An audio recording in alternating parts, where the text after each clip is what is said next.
لہذا ہتھیار نہیں ڈالنے، انشاءاللہ میدان جنگ میں رہنا ہے، سیاسی جنگ لڑنی ہے، آئین کی جنگ لڑنی ہے، لیکن پبلک کو بتانا ہے۔ اور میں علماء کرام سے بھی عرض کرنا چاہتا ہوں کہ اگر کوئی طاقت ہمارے نوجوان کے اخلاق کو تباہ کرتا ہے، بڑے چھوٹے کا فرق ختم کرتا ہے، اپنے بزرگوں سے اس کی نسبت کو ختم کرتا ہے، تو سب سے پہلا فرض علماء کرام کا بنتا ہے کہ وہ گلی گلی کوچے کوچے مسجد مسجد مدرسہ مدرسہ جا کر قوم کو اسلام کی راہ بتائیں۔ اگر آپ سمجھتے ہیں اور اگر ان کو یہ خیال ہے کہ میرے پاس بھی کچھ مولوی ہیں، تو اس طرح کے مولوی حضرت فرنگی کے ساتھ بھی ہوا کرتے تھے، ان سے معلوم نہ ہونا۔ یہ ہمارے علماء کرام کی چھٹی انگلی ہے جسے ہم نے کاٹ کر پھینک دیا ہے۔ یہودیوں کے جو وکیل ہے ذلیل ہے، یہودیوں کے جو وکیل ہے، یہودیوں کے جو وکیل ہے۔ تو اس حوالے سے ہمیں سوچنا چاہیے۔ میں ایک بات عرض کر دینا چاہتا ہوں، عدلیہ ایک ادارہ ہے، اور عدلیہ کسی بھی ریاست کے لیے ایک ناگزیر ادارہ ہوا کرتا ہے، اور اس کا احترام ہم اپنا فرض سمجھتے ہیں، ان کی عزت و توقیر ہم اپنا فرض سمجھتے ہیں۔ لیکن اگر ایک فرد اپنی ذات میں جج کے عہدے پر فائز ہو کر اپنے رویے سے متنازع بن جاتا ہے، اور وہ اپنے اوپر فرض کر لیتا ہے کہ میں نے ایک فریق کو تحفظ دینا ہے، عدلیہ کے ادارے کو میں نے اس کے حق میں تسلیم کرنا ہے، اور اس کے لیے میں نے عدلیہ کو اور ادارے کو استعمال کرنا ہے، تو میں ان کو بتانا چاہتا ہوں کہ اس کے بڑے دور رس نتائج ہوا کرتے ہیں۔ آپ فوری نتائج کو نہ دیکھا کریں۔ آپ نے فوری طور پر تو ایک فریق کو جسے آپ چاہتے ہیں ریلیف مہیا کر دی، لیکن دور رس نتائج یہ ہوتے ہیں کہ اسی سے ریاستیں ٹوٹ جاتی ہیں، اسی سے ریاستیں تباہ ہو جاتی ہیں۔ مجھے پتا ہے، میں اس میدان کا آدمی ہوں، درانی صاحب بیٹھے ہوئے ہیں، کیا یہاں پر منظم طریقے سے اداروں کے اندر کے لوگوں نے، جن کو میں شخصی طور پر بھی جانتا ہوں، انہوں نے ادارے کو استعمال کر کے ہمارے خلاف جھوٹے کیس نہیں بنائے، بنانے کی کوشش نہیں کی؟ لیکن ہم نے کیا جواب دیا؟ ہم نے کہا کہ ہمارے خلاف کوئی بھی فائل آئے گی، ہمیں اپنے کردار کا پتہ ہے، ہمیں اپنے دامن کا پتہ ہے کہ وہ کتنا اجلا اور صاف ہے۔ اگر تم نے بدنیتی کے ساتھ ہمارے دامن پر کالا داغ لگانے کی کوشش کی، وہ فائل ہم تمہارے منہ پہ مار دیں گے۔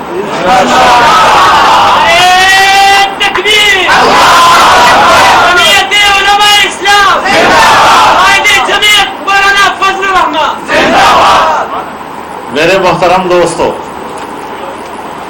آج یہ لوگ ہمیں آزادی کا درس دیتے ہیں، جن کے آباء و اجداد کی پوری تاریخ غلامی سے بھری ہوئی ہے، جنہیں غلامی کے علاوہ کچھ سیکھا نہیں، آج وہ نئی نسل کو آزادی کا درس دے رہے ہیں۔ اس کو پتا ہے آزادی کس چیز کو کہتے ہیں؟ آپ برطانیہ جائیں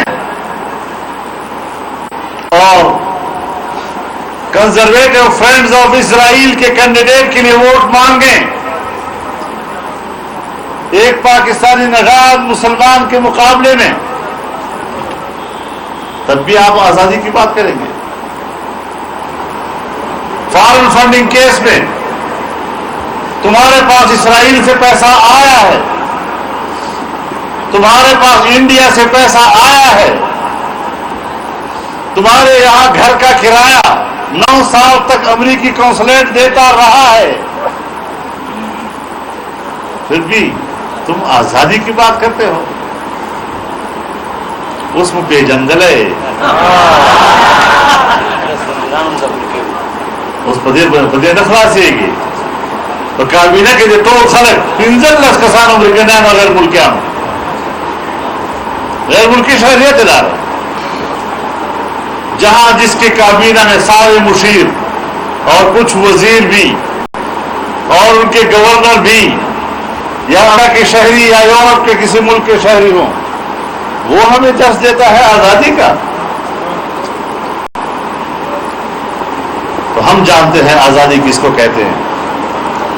آزادی کے لیے تیرے آقاؤں کے ساتھ میرے اکابر نے 100 سال سے زیادہ کا جہاد لڑا ہے۔ آزادی کا درس میرے پاس ہے، غلامی کا درس تیرے پاس ہے۔ مجھے اپنے آباء و اجداد کا کردار بھی معلوم ہے اور تیرے آباء و اجداد کا کردار بھی معلوم ہے۔ تمہیں اپنے آباء و اجداد کا کردار مبارک، مجھے اپنے آباء و اجداد کا کردار مبارک۔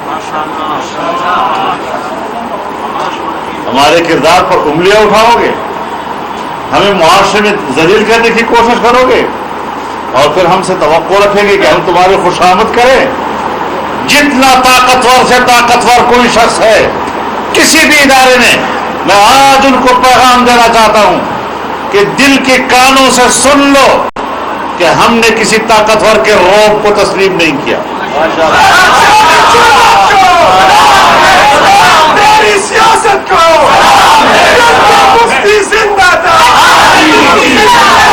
مفتی چھایا تھا، مفتی چھایا ہے۔ اب انشاءاللہ العزیز اس وقت ایک حکومتی اتحاد موجود۔ پہلی بات تو یہ ہے کہ یہ سارے لوگ ایک جگہ کے ہوئے اکٹھے ہیں، مذہبی لوگ، سیکولر لوگ، نیشنل پالیٹکس کرنے والے لوگ، قوم پرست لوگ، علاقائی، لیفٹ اور رائٹ، سینٹرلسٹ، سب اکٹھے کیوں ہو گئے ہیں؟ اس لیے کہ وہ ملک کو بچانا چاہتے ہیں۔ ان کو پتا ہے کہ ایک ملک دشمن عنصر پاکستان میں بیرونی فنڈنگ کے ذریعے، بیرونی سپورٹ کے ذریعے داخل ہو چکا ہے اور وہ ملک کو کھوکھلا کر رہا ہے، اور اداروں کے لوگ ان سے وابستہ ہیں۔ جب تک وہ ادارے کے اندر ہیں تب تک پتہ نہیں چلتا، جب وہ اپنی لباس اتار لیتے ہیں اور اپنے لباس میں ہوتے ہیں پھر ہمیں پتہ چلتا ہے کہ اسلام آباد پریس کے کلب کے سامنے کون لوگ اکٹھے ہو گئے، کن کے گھروں میں آنٹیاں رو رہی ہیں۔